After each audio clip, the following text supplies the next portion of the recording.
Bonjour les spéléos, c'est Swazik, votre guide spéléo. Alors, aujourd'hui, j'ai une question à laquelle j'aimerais bien vous aider à répondre. C'est comment fait-on pour avoir des relations fluides et naturelles avec les gens? Donc, vous avez certainement déjà vu des gens qui ont cette capacité d'entrer en lien de façon très simple. Et donc, vous aimeriez bien, vous, avoir cette capacité de pouvoir entrer en lien facilement avec les gens quand il s'agit d'être, je sais pas, dans un environnement inconnu ou dans un lieu où il y a beaucoup de personnes que vous ne connaissez pas, vous dire j'entre dans ce lieu et j'arrive à créer du lien avec les autres, ou tout simplement lors d'échanges, vous avoir cette capacité à avoir des échanges qui sont des échanges fructueux, productifs et pour autant naturels. Donc évidemment quand on est dans un cadre professionnel ou dans un cadre personnel. Seulement voilà, la plupart du temps, on se retrouve dans un cadre personnel, peut-être invité à une fête où il y a plein de monde et on se sent un petit peu tout seul, on ne sait pas trop comment faire le premier pas et aller créer cette relation. Ou alors dans un cadre professionnel, ça peut être aussi une réunion dans laquelle on doit échanger des points de vue.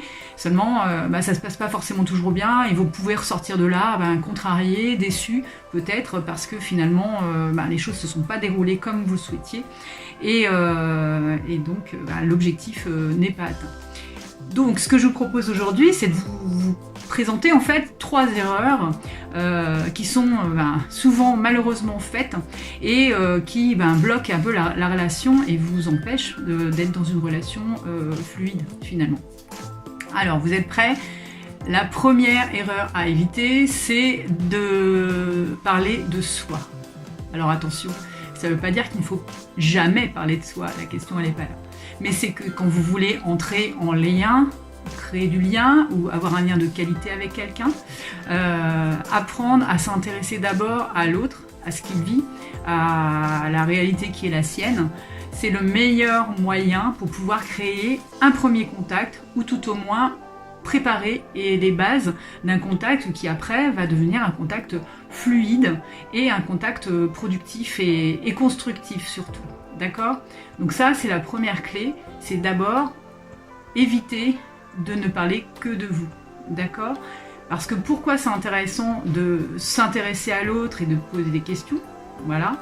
C'est que en allant chercher, en s'intéressant à l'autre, à ce qu'il vit, à ce qu'il fait, à qui il est, etc., vous allez aussi vous ouvrir à la possibilité de vous trouver des points communs. Et les points communs, c'est un excellent moyen d'entrer en lien et ensuite de créer une relation ou tout au moins un échange qui va être sur des bases un petit peu plus agréables parce que finalement, quand on a des points communs, c'est comme si on crée une forme d'intimité, un début d'intimité avec la personne et les choses en fait, elles se passent beaucoup mieux. Donc voilà, la première clé à éviter, donc arrêtez de parler de soi. Ok ? La deuxième clé, c'est de croire qu'on est dans la tête de l'autre.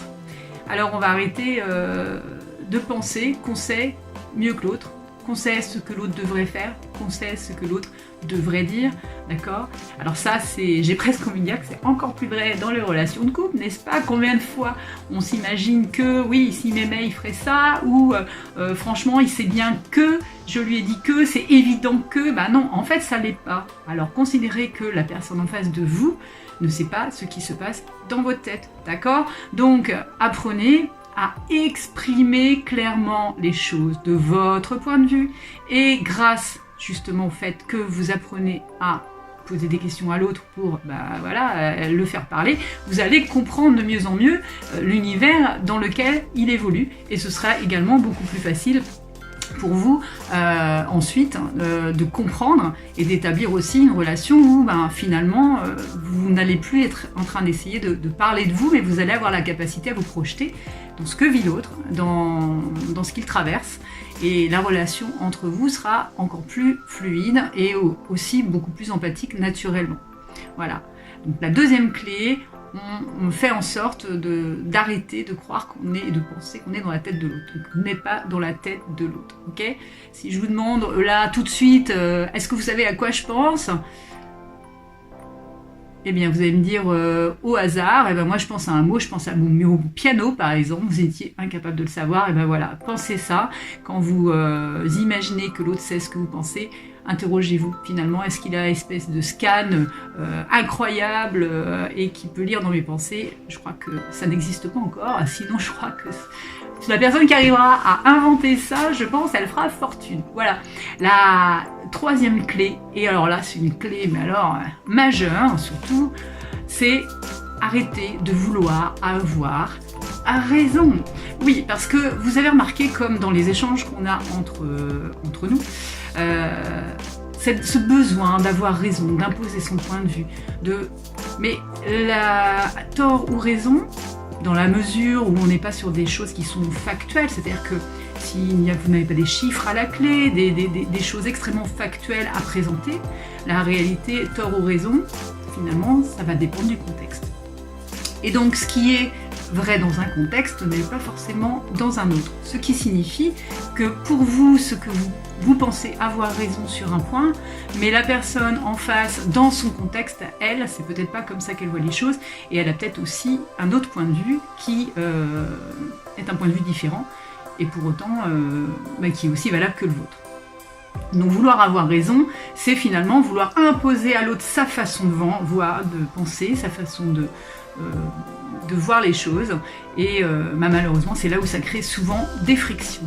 Donc le grand avantage, c'est que si vous faites les deux premières clés que je vous ai transmises, à savoir si vous évitez déjà de parler de vous, si vous évitez de penser à la place de la personne en face, en règle générale, vous aurez beaucoup moins envie de vouloir avoir raison, parce que vous aurez déjà intégré dans votre discours le fait que l'autre, oui, il peut avoir aussi une vision des choses différente de vous, parce que tout simplement vous n'évoluez pas dans le même contexte.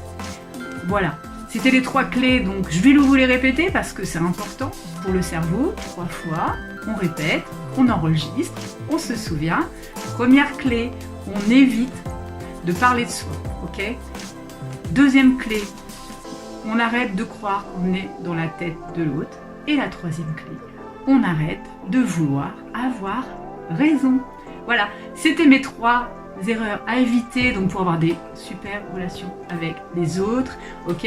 Donc si vous avez envie de suivre mes vidéos, que ça vous a plu, vous pouvez vous abonner à ma chaîne, et puis bien évidemment vous pouvez aussi me suivre sur ma page Facebook, je suis sur LinkedIn et Instagram, donc vous tapez Bruno Soisic. Et voilà, et puis vous pouvez aller sur mon site internet, ou d'ailleurs en bonus gratuit si vous le souhaitez, j'ai mis en ligne un e-book sur l'énergie et toutes les clés qu'il vous faut pour avoir une super énergie au quotidien. Voilà, c'était Soisic, votre guide spéléo.